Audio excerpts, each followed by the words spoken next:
السلام عليكم ورحمة الله. ازيكم عاملين ايه؟ كل سنة وانتم طيبين. النهاردة بقى جاي لكم فيديو جديد. هنعمل النهاردة معاكم البيتزا بإذن الله. بصوا انا من رمضان ما سجلتش اي فيديوهات. فقلت النهارده بما ان هعمل بيتزا قلت نعملها معاكم ان شاء رب العالمين كده مع بعض.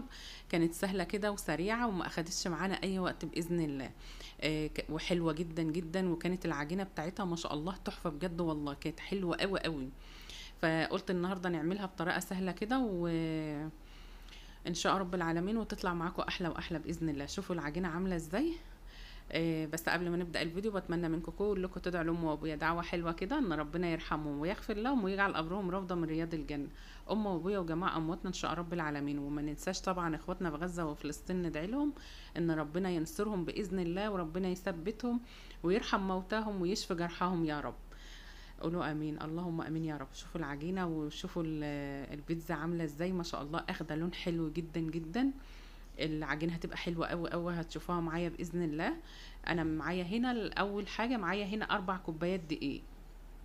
انت بقى زودي حسب ما انت عايزه. حطيت على ال4 كوبايات دقيق نص معلقه صغيره ملح، ومعلقتين لبن نيدو نخلتهم، كل حاجه نخلتها على فكره، ونص معلقه بيكنج باودر لان احنا معانا خميره، فانا حطيت نص معلقه بيكنج باودر.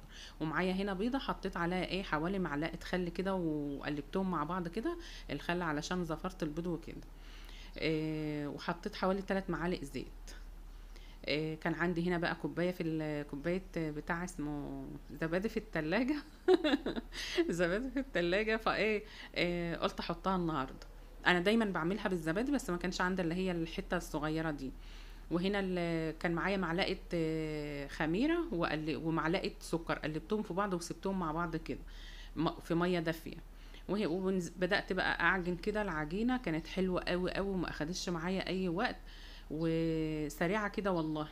بما ان احنا بقى كنا طالعين بقى من رمضان وبصوا زهقنا بقى من الطبيخ والرز والحاجات دي، فقلت دي خفيفه كده باذن الله.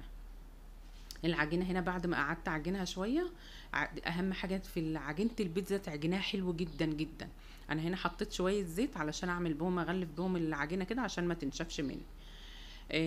لو عجنتها كويس هتديكي نتيجه حلوه قوي. هتشوفوا النتيجه معايا عامله ازاي. شوفوا العجينه بتمط حلوه قوي قوي، كانت عجينه بص تحفه، كانت عجبانه قوي بجد والله. ما تقوليليش بقى ولا هقول لكم ان هي احسن، لا هي فعلا احسن من بره وانضف وعارفه انت حاطه فيها ايه، وعارفه انت غاسله حاجتك ازاي. انت متعرفيش هما بيعملوا فيها ايه من جوه.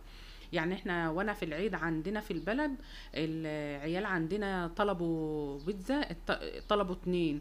الاتنين بصوا كانوا صغيرين جدا، ب380 جنيه والله العظيم. بصوا هم يمكن حاطين 5 زيتونات ومش عارفه ما فيش عليها اي حاجه خالص.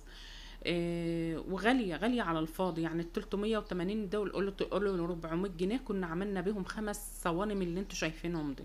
انا كنت عملت بهم 5 صواني والكل اكل، وكانت تبقى طعمها احلى وانضف من اللي احنا بنجيبها دي. الجزء اللي فات ده انا كنت مقطعه بقى الطماطم والفلفل والبصل، مقطعاهم حتت صغيره مكعبات صغيره، انت قطعهم حسب ما انت بتحبي. وكان في زيتون اسود، وكان معايا جبنه موتزاريلا، وجبنه اللي هي الميكس دي اللي هي بتبقى رومي على موتزاريلا على شيدر كده يعني. هنا بقى بعد ما فردت العجينه خرمتها بقى بالشوكه. بصوا الغلطه الوحيده اللي انا، يعني هي مش غلطه، هي سهوه كده يعني حصلت له كده وانا بعمل الفيديو. ما افتكرتش ان انا ما عملتش اللي هي الصلصه بتاعه البيتزا غير وانا بفرد العجينه في الصينيه. فالحمد لله كان عندي كاتشب، بما ان انا ما بحبش الكاتشب اصلا اضيفه على البيتزا وكده، بس يعني شفتوا اللي مضطر بقى خلاص ما قدامكش الا هي دي عشان تنجزي في الوقت وكده. وكان عندي معاك كمان عند الدكتور، فما كانش قدامي غير هي الكاتشب ده. فعملت بيه. وبعد ما عملتها كده دخلتها الاول تاخد، يعني بعد ما حطيت عليها البصل والفلفل والطماطم دخلتها تشمع كده والحاجات دي تنشف، تحس يعني تاخد نص سوا كده. اللي هي البصل والفلفل والحاجات دي بتبقى حلوه جدا جدا لما بتعملي الخطوه دي. وبعدين تطلعيها تحط الزيتون وتحط بقيه حاجتك بقى. الزيتون ما تحطوش في الاول لان الزيتون ما بياخدش نار، ما بيتحملش النار وكده. هنا بقى بعد ما طلعتها بصوا كانت تحفة، والجبنة كانت حلوة وسايحة فيها كده وحلوة قوي قوي بجد والله.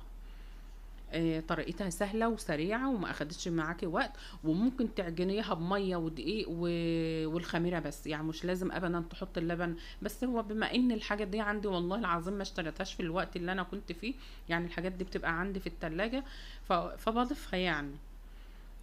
يعني كوباية الزبادي دي كان متاخد منها معلقتين، كنت اخدت منها معلقتين على الطحينة، واتبقى اللي هي الحتة دي قلت احطها النهاردة. عايزة تعجنيها بلبن اعجنيها، عايزة تعجنيها بمية برضو بترجع لك، بتبقى حلوة جدا برضو للأطفال ومغذية وتحفة بجد، كانت حلوة أوي أوي، وأكيد انتوا شايفينها معايا عاملة ازاي. وده كان غدانا النهاردة سهل وسريع كده وما أخدش أي وقت، وقطعتها كده وقدمتها في الأطباق، وكان معاها شيبسي وحاجة ساقعة بيبسي. وانتوا قولوا لي رأيكم بقى. كل سنة وانتوا طيبين، وأشوفكم على خير بإذن الله في فيديو جديد، مع ألف سلامة.